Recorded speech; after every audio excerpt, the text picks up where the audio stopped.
You have now arrived at Stadium and Gale. Snap, the kick, it's been blocked again! Oh my! It's been blocked again! He's gonna heave one deep down the field. It's gonna be to the goal line. It's gonna be gone! It's a touchdown! And the Gators have won the game! Tyreek Cleveland! Oh my! I can't believe what I just saw! Dropping back to throw, pops and fires the ball over the middle. It's Corey! It's Corey! Got a touchdown! Corey's got a touchdown! Oh man! Corey's got a touchdown! Hands it off to Harmon. He comes back. Say goodbye. Ahmad Black, in his final game as a Gator, takes it all the way home and sends Urban out a winner. You have now arrived at Stadium and Gale.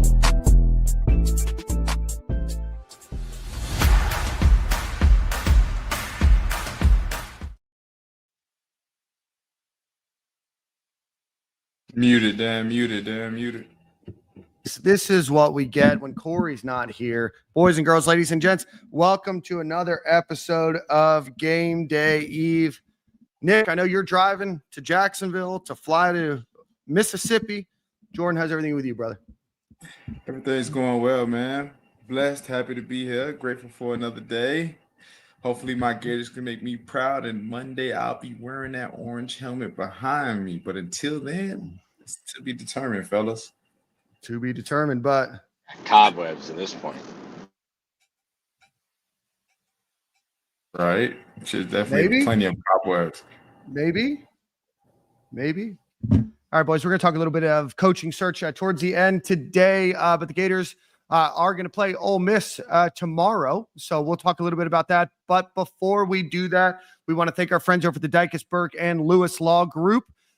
They are former attorneys that they are currently attorneys. They were attorneys for the insurance side, and now they are fighting against the insurance companies for you. So anything rain damage, water damage, hurricane, storm damage, pipes, whatever it might be, where you need to go toe for toe, pound for pound, M for M, whatever you want to say against the insurance company, the Dicus, Burke, and Lewis Law Group is going to be the folks that will help you. So go visit them at dicusburklaw.com, or you can give them a call at 727-258-0043. So again, we thank our friends over at the Dicus, Burke, and Lewis Law Group, and we will get started. Gators Ole Miss tomorrow, 7 p.m. Eastern time, 6 p.m. Central time there in Oxford, Mississippi. Ole Miss 9-1. Florida, of course, 3-6. Ole Miss, just 2 games left for them to try to earn their first playoff berth in their school's history. And Florida trying to play spoiler while also trying to steal their head coach. Gentlemen, your thoughts on this game? Nick, we'll start with you, brother. Yeah, I'm excited. It'll be my second trip to Oxford, but the first one was weird.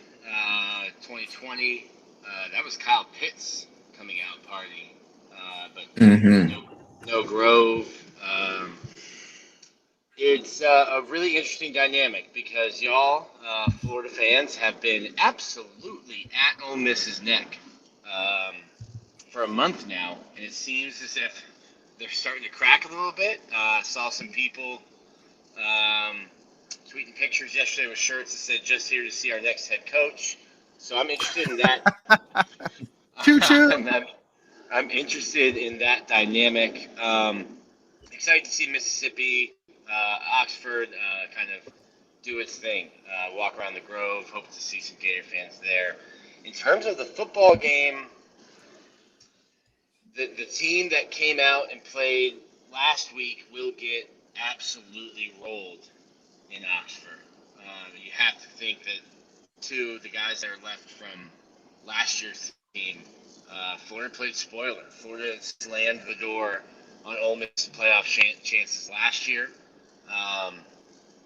Have to believe they're going to be playing with a chip on their shoulder. The team that showed up, the Gators showed up in Lexington, will get rolled if they show up like that in Oxford. So I still think talent-wise, roster-wise, Florida has the talent to win any Saturday, but not if you show up like you did last week. So I don't know that I'll pick Florida to win this week, but I do think it wouldn't shock me if they figured out a way to win, muddy it up a little bit, and win this week. But confidence level not super high. Nick, your microphone is trailing off. Jordan, what are your thoughts, brother? Yeah, man, I feel like as we really just look back on the season, I think everybody can say we've been playing to our competition level week in and week out. When we're playing a bad team, besides LIU, maybe we're playing a bad team, I think we tend to stoop down to their level of competition and play like that, which is example like last week in Kentucky. And I feel like when we play a team like Georgia, we rise to the occasion and actually give them a fight. You know what I'm saying? So call me crazy, but I think we will actually give these guys a game this week. Sad to say. It'll be interesting to see, but I think we'll go out there and fight, man. I feel like a lot of these guys will probably be fighting just because Lane's over there on the other side. They probably want to show them what they're all about. Obviously, the coaches are going to be trying to coach their butts off to keep their job, even though it's not even there anymore. So I feel like people fighting, you know what I'm saying? And I won't be surprised if this is a good ball game when it's all said and done. Perfect. Corey, welcome. We're just getting started, man. Appreciate you. What are your thoughts on this game? Obviously, I know it's Florida's looking to play spoiler. So what are your thoughts on this game tomorrow? Yeah, my hopes aren't high. I don't after watching last week, I don't foresee them pulling out a win on the road. We're going back on the road. This team has struggled on the road this entire regime, so I don't expect that to change. And also, I just don't think it's as smooth as a lot of us have said and thought it was in the locker room, and a lot of that energy I don't think is going to fix itself this week. You know, with the offense and the struggles that we've had with executing. And the offense going vertical and fixing some things in the pass game, run blocking schemes. I just don't see us fixing any of that. We had a bye week, maybe probably, that we could clean some stuff up, but I just don't foresee that happening. I'd be surprised if we kept it a game. I think Lane comes in and try to blow us out, to be honest with you. Okay. Jordan, want to get your thoughts. Obviously, there's a lot of talk and discussion right now. Lane Kiffin certainly has kind of avoided talking about the subject, said that it's something that he'll think about later. How do you think if you're playing at Ole Miss and your coach is kind of the talk of the town, a lot of rumors that he's going to potentially head to Florida or head out of the program, how do you think that might affect the locker room? I think it definitely have a big effect on the locker room. And I think also what plays a big role into it is how is his energy. Has his energy and his just the way he's been going about things changed since these rumors have started? I feel like a lot of people are good at reading people and knowing if this guy's checked out or not. So I feel like that's what the players are kind of looking for, maybe to see if he's changing and seeing if he's kind of 1 foot in and 1 foot out. And by the way he's denying, talking about it and stuff like that, I think he's handling it like a pro and doing it the right way in that. Just respecting his team and saying, hey, listen, I can't stop other people from trying to get me. I heard him say one time, that's what happens when you put good stuff on tape. That's what happens when you are a good coach and you have a good football team. Things like this are going to happen. So I think he's covering himself up on all those bases as far as his team still believing that he's fully in it because he's still with the guys and he's still talking to the media as such, like he's still fully locked in. So yeah. Definitely a tough thing to be around though, because you almost look at it, especially if you're a younger guy in there. Let's just say you're a true freshman playing or something like that, or a sophomore. You're almost a little bit hurt in that, like, because you know what it is. You know he's gonna eventually, if he's not going to Florida, he's going somewhere unless you guys win the national championship, and that's probably still iffy if he'll stay or not. But we shall see. Just tough, man. Like regardless of like leaving, like the quarterback, that offense in Oxford has been humming. And the way our defense has started to play of late, they replicate last week. Regardless of the locker room situation, like I think those guys are focused on the playoffs, regardless of what Lane got going on. It's just a focus level. They got some distractions for sure, but I just don't. Maybe if we were a team, rah fighting for whatever it may be, but I don't see us as a team right now that's locked in trying to prove anything. I think these guys are just coasting along a little bit, trying to figure out their next situation for the most part. Yeah, I hope I'm wrong. I hope we can spoil and speed up Lane's process a little bit if we knock them out of the playoffs or something. I hope that's the case, but I just don't foresee it. Corey, I think the word on the street is the timeline is what it is, regardless, win or loss. So we'll see, right? We'll talk about that a little bit more towards the end here. Gators again struggling with some injuries. Eugene Wilson out for the rest of this season. I think we talked about that on Monday. But Eugene Wilson's out. Obviously, Dallas Wilson's out. Ty Jackson, LJ McCray, Aaron Gates, Michael Caraway Jr., Jacoby Jackson, Dejon Johnson, Javion Toombs, and Rod Kearney all out for this game. Probable Miles Graham and Vernell Brown the third. Keith or Corey brought up an interesting point that Vernell Brown still hasn't scored a touchdown this season. So would love, he's obviously had a great freshman campaign. Would love to see him get a touchdown in this game. And then Caleb Bakes moves from out to doubtful. Don't expect him to play tomorrow, but there might be some word on the street that he might try to come back from the Tennessee game. Nick? Yeah, that one's interesting to me because when he had this foot injury when he was in high school, re-injured it around the springtime, and then obviously has surgery or is trying to rehab it, hurts it against LSU, and then has surgery. Thought it was going to be a season ender. I think this is just a case of a guy wanting to finish his college career on his own terms and play with his guys a couple more games. And then two, whatever you can put on tape the last 2 games to help your draft stock because he is a 5th-year senior. But hats off to him. I don't know if I'm his agent, if I love it, but I love that competitive nature and then the loyalty to the guys in the locker room as well. Yeah. What team do you think shows up tomorrow? Obviously, we've not played well on the road. Do you think it's the Georgia, Texas type team? Do you think it's the Kentucky team, Miami team? Which team do you think it is? Yeah, I don't know. I think there's like that little segment too where it's like 10-7. I think Billy Gonzalez said this, but it kind of felt like it, sitting in the stadium as well.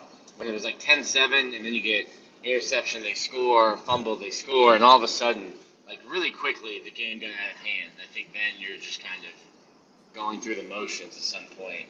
I think you need to keep it close. This is a huge test for Florida's secondary because Trinidad Chambliss can throw the ball around. Lane's a great X's nose, great game planner, play caller. I think Charlie Weiss and Lane, I'm not sure who's actually calling the plays on game day, whether it's Charlie Weiss Jr. I think he is, man. I think he is. You think Charlie is or Lane? I think it's a mixture of both, but I think Charlie has a bigger role because I know that when Florida reached out to him this past offseason, he thought it was going to be a downgrade in responsibility. So they can get it rolling, get it humming, and you're still really thin at cornerback without Dee Johnson. So you've got Devin Moore, Carmani, and then Jabari Flowers and Castell Hanks, Castell Thornton. It just gets young, and they will run tempo, and they will throw the ball, spread the field out. So it's going to be a huge test for Florida's defense to kind of match up against Lane Kiffin and Charlie Weiss Jr. Yeah, right now, Ole Miss 11.5 point favorites in this one. Corey, what team do you think shows up? What was the open on that, Dan? What's the over? Down, hasn't it? No, open. What did it open 13.5. It's gone to 12.5. It's gone all the way up to 16. It's down to 11.5. 16 just seemed too high regardless. That's a lot of points to give. Even if you think Ole Miss is going to win, it's just a lot of points. So that's kind of gone up and down. Let's see. Actually, I have it here. Yeah, opened at 15.5. Went all the way to 16, and then over the last day, it's gone to 15.5, 14.5, 13.5, and now 11.5. Over under 53.5. Money line right now, UF plus 360. if you're feeling confident. Yeah, Jordan texted all of us. He said on Monday, he goes, Florida money line all day. Yeah, throw the mortgage down. Just a couple of names here. Obviously, Trinidad Chambliss is their quarterback from Ferris State. Backup quarterback Austin Simmons was the starting quarterback, got injured, and Trinidad Chambliss has put together not quite a Heisman-worthy season, but definitely somebody that was in consideration and has done unbelievable, which I think just shows how good Lane Kiffin is not only identifying talent, but also developing that talent. But right now he's throwing 64% on the year, 2,353 yards, 8.9 yards per attempt, 13 touchdowns to just 2 interceptions on the year.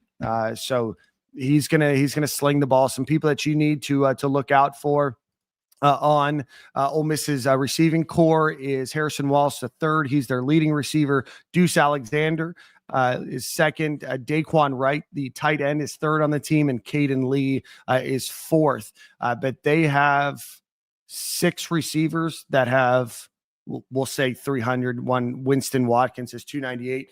But so they're going to sprinkle the ball to a lot of different folks. 17 touchdowns through the air, and I'm not so much worried about Devin Moore, but it's the safety play that just hasn't been great this season that really has me worried about Trinidad Chambliss and in his core of receivers there. Very nice. Cool. Not well. nice. That's no. I think it's really impressive because. Well, one, I think Austin Simmons should play baseball. No CTE. He's a legit prospect baseball. But I think it's super impressive what Lane Kiffin has been able to do. You lose the guy who you spent time last year getting reps behind Jackson Dart because he was going to be the future. And then all of a sudden the future quarterback is now the present, and the present gets hurt. And you've got a kid from Ferris State who – I've had people correct me. He was very good at Ferris State. Ferris State was very good. Ferris State is not the SEC. And to be able to take a kid, your plan B, and continue to have the season you have, and like you said, Dan, there's not a guy you can kind of like target and say, like, hey, let's game plan around him, because they do sprinkle the ball around and really spread it out so effectively. Yeah. And certainly another thing to look out for rushing wise, Q1 Lacey, 912 yards rushing on the season on 200 attempts. It's a 4.5 yards per attempt, 16 touchdowns, just 1 fumble on the season. But here it comes again. Trinidad Chambliss, second on the team, 455 yards rushing. And we know that through the entire tenure of this Billy Napier coaching staff, they've struggled with that dual threat quarterback. So he's had 100 attempts rushing the ball, averaging 4.6 yards per 6 touchdowns, 3 fumbles. So Florida's going to have to figure out a way, and I just don't know with the linebacking group and the safety group if they're prepared fully to contain and protect the ball through the air. I'm just concerned, very concerned. Yeah, the lack of adjustments last week, I have no hope in Ron Roberts adjusting anything. It appeared, and I could be wrong, it just appeared from a checked out perspective that the defensive staff was checked out as well, like from a preparation, watching Kentucky march the ball up and down the field like they never marched the ball up and down the field before. It just seemed like something was missing. Either our defense wasn't checked in and still dialed in to the task, or, we didn't prepare right from a defensive scheme, being able to adjust with what Kentucky had brought to the table, because their quarterback isn't nearly as good. Their offense isn't nearly as good as Ole Miss. We're still on the road. That audience is going to be a little bit more feisty and rowdy, considering all the elements around the game. Yeah, I just don't see it, man. I hope we win, but we win regardless. We win. If we lose, we win. If we win, we win. Yeah, that's right. We lost Nick. Jordan will be right back. Let's get to the defensive side of the ball, just so you guys are familiar with some names. Princewell Umamilan, the younger brother of Princely, leads the team in sacks with 5. Will Eccles 4, Cam Franklin 4, Xavier Harris 4. So definitely a team with 26 sacks on the season can definitely get after the quarterback. And obviously Florida has struggled at times this season on the offensive line. 18 quarterback hits, 110 quarterback hurries. So definitely going to be a tough game on the offensive line. And again, a game where DJ Lagway is going to need to step up and, figure out ways to, the offense is going to need to call plays to be able to get the ball out quickly where they can, hopefully move the ball and run their game. Obviously limiting turnovers is going to be huge for this team. Just running through a little bit more here. I'm trying to see if I can let's get some interceptions and stuff. Just 5 interceptions for the team. For Ole Miss this year, Wyatt Williams has 2. Cedric Beavers, Suntarine Perkins, and Xavier Harris, all have an interception as well. If you're going to throw the ball, the target you could go after is linebacker TJ Daughtry, who's allowed 80% of the passes against him. He's a linebacker. Sage Ryan has allowed 74.1% of the passes against him. Not a lot of clamp down. It doesn't seem. I guess Wyatt Williams, their safety, is their best in coverage there, which allowing just 47.1% against him. So again, it's going to be a tough matchup on both sides of the ball. I'll give Lane Kiffin, Pete Golding, Charlie Weiss Jr. A lot of credit. This is not a team that was expected to be a playoff contender when this season started, and now they are looking like they're humming on both sides of the ball. It's a team that is. Oh. Say what? Did I say he said humming, not not humping. Humming this season. We're about to get a hump tomorrow. Let's see. This season, tough fight over Kentucky. They won 30-23. They beat Arkansas by 6, 41-35. They beat LSU 24-19. Washington State, they snuck one out 24-21. Their lone loss on the year is a 35-43 loss against Georgia. Close game against Oklahoma that they won by 8. South Carolina, they beat by 16. And then Citadel last week, they won 49-0. So a lot of close games. They've allowed a lot of points on defense. They've scored, obviously, a ton of points on offense. So, it's just going to be a matter of what team shows up. And, is this a situation where Florida can play spoiler and they don't have the same noise in their locker room that Ole Miss has? There may be, a bunch of the players reading and excited about the prospects and, trying to play well to try to earn those good reps. Or, again, last year they were able to play spoiler and, right now they have the opportunity to do so again against Ole Miss this week and then Tennessee next week. So it doesn't sound like any of us are super confident in a win this weekend, but, I'm winning this weekend regardless, Daniel. You want to get I guess we're not going to do over. Jordan, do you think Florida's going to win? Not really, but I think they'll put a fight. Yeah. Because I can't lie, even dated back to last year when we played them. Look, being honest, is just a normal football guy, not a Gator fan. They were supposed to win that ball game. They missed a lot of explosive plays. A lot of deep balls were dropped, and that was played in our favor. You feel what I'm saying? We barely beat them. So if they can connect on maybe just half of those opportunities that they missed last year, it can get ugly real fast. So yeah, and that's – I mean, you look back at last season, Jackson Dart threw 3 interceptions. I think 2 of them counted in the last couple minutes of the game.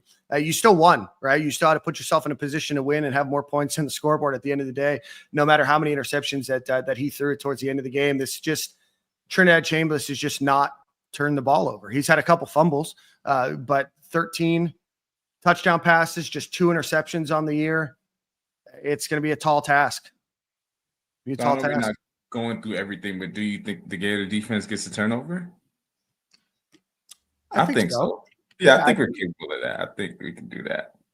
Because, like I said, I feel like we play to our competition, and I feel like they know that they got to bring it coming against these guys. But my only problem is we don't play too well on the road, and I don't know if that's the player thing or is that a coach thing and why we don't play well on the road. You know what I'm saying? So I guess that's what we'll find out this weekend is if we play well on the road. Obviously, Kentucky, we showed that we don't play well on the road. So I mean, the fact that they've, I think, won 5 road games in 4 years is enough of a stat for me to just there's nothing. There's 3 games left, right? You fired your coach. Like I don't expect massive changes or, really anything other than maybe they can put together 60 good minutes, not turn the ball over, make good decisions and just play hard.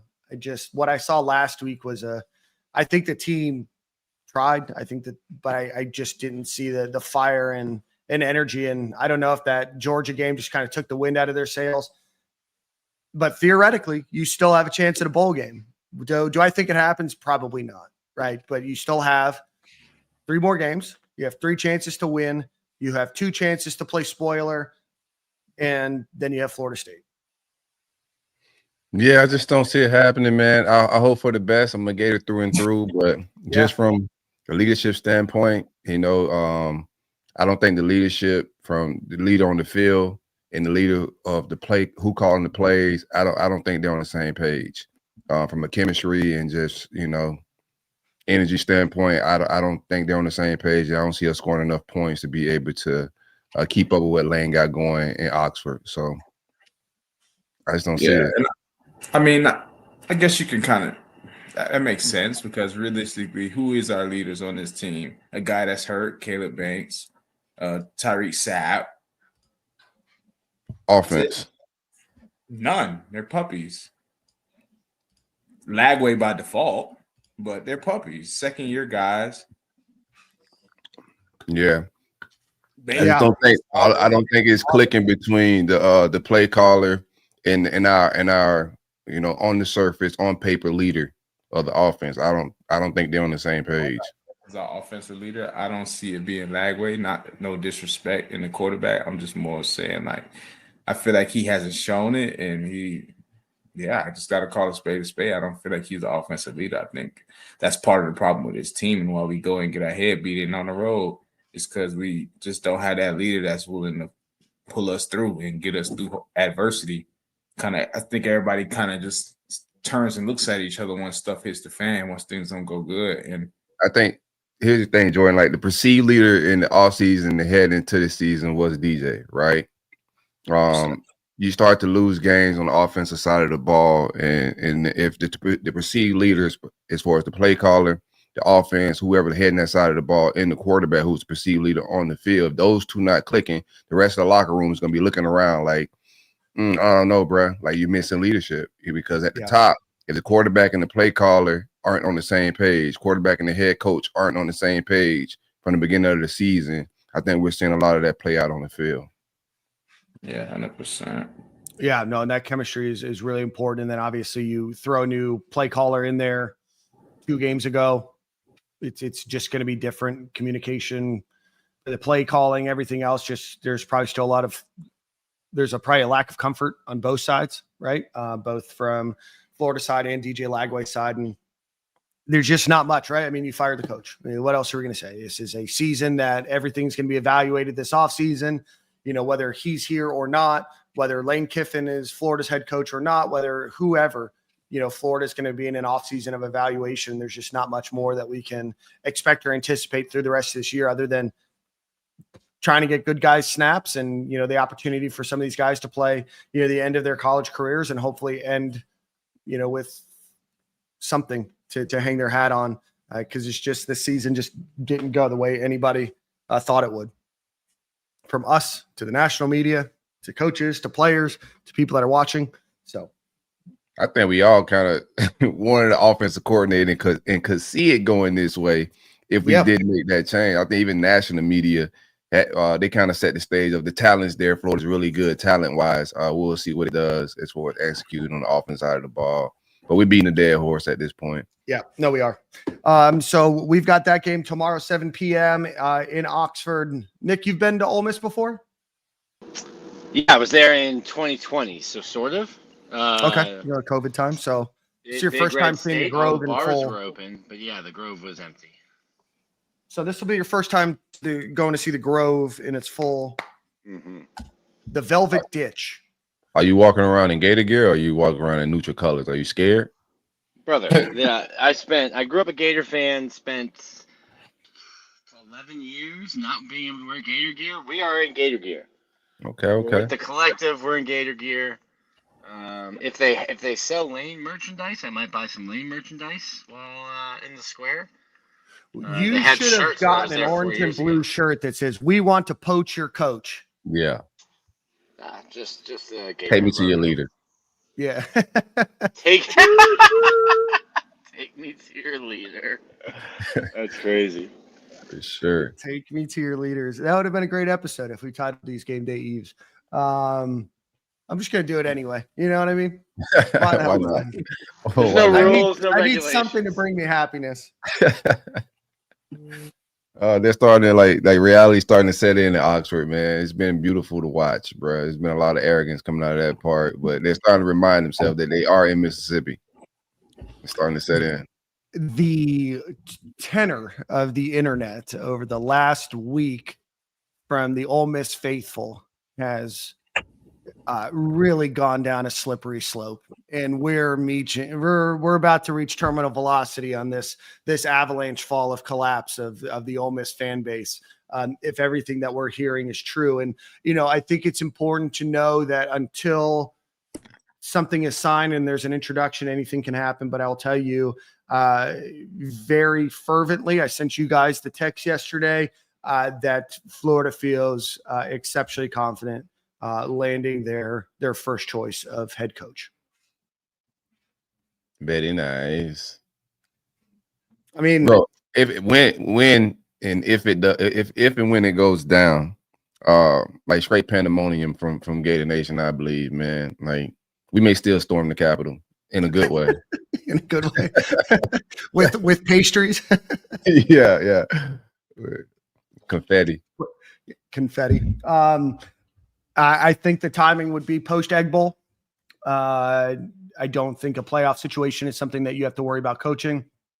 I think Ole Miss has started to very judiciously start to look at their next options as head coach, and that could even be somebody that's on their staff now going into next season, or what that might look like. But I cannot definitively say that anything has been signed, but I can tell you that Florida feels very, very confident in their head coach for next season as of today, November 14th at 10:38 a.m. Eastern Standard Time. Very confident. Stamp it, man. Time stamp it, my brother. Very confident. But until there's an introductory press conference, until the signature has been signed, until PJ is in air. Do you think if this goes down after the Egg Bowl, what do you think the fallout is? Do you think Lane continue to coach the playoffs out there? I just think it's going to be a battle for them. It could be. No, I don't. Okay. Yeah. I think that they're evaluating what those options could look like. Ole Miss leaders are, like I said, looking at what their options are and will be. They are looking, the Ole Miss writers are talking about it. The national media mood has changed quite a bit over the next couple of days as some of this has unfolded. There's just a lot of reason to believe that this is going to happen, and that Ole Miss will, should they make the playoffs, will move forward with somebody else at the helm. This is what the whole state of Mississippi deserves. Talking greasy to my fan base. We've not seen the situation play out though, right? Kalen DeBoer got hired at Alabama after his team was in the playoff, but that was post playoffs being over. We've never seen a coach, and this probably is not something that will happen all that often. But I almost wonder if Alex Golish from USF is a target by some school. What could happen there? Because you have early signing day, you have the transfer portal not long after that.